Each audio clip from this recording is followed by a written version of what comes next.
Laetitia d'Espagne ne chôme pas. Il faut dire qu'en tant que reine consort d'Espagne, de par son statut d'épouse du roi Felipe VI, la mère de Léonore et Sofia enchaîne les apparitions officielles. Quand elle ne rend pas visite à des centres d'accueil pour les réfugiés ukrainiens, qu'elle n'assiste pas à une cérémonie de remise d'enseignes de l'armée ou à la présentation d'un livre sur la lutte contre le cancer, Laetitia d'Espagne s'offre un peu de temps pour elle. Si est-il la raison pour laquelle ce mardi 14 juin, l'ancienne journaliste a pris part à une virée entre copines. Pas de verre dans un bar ou de sortie en boîte de nuit non plus, si est une soirée culturelle que le petit groupe s'est organisé.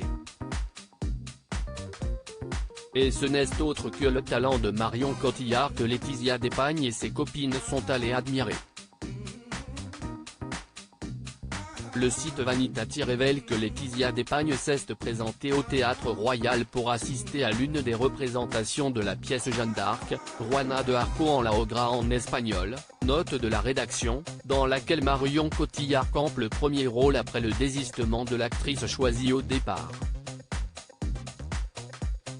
Pour ne pas attirer les regards, CIST avec un service de sécurité restreint que la tête couronnée a débarqué en toute discrétion.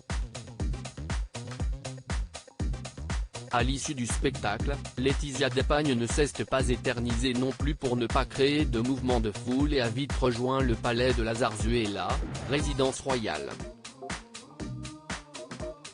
Cette visite pas comme les autres a sans doute fait plaisir à Marion Cotillard. La comédienne de 46 ans enchaîne depuis plusieurs jours.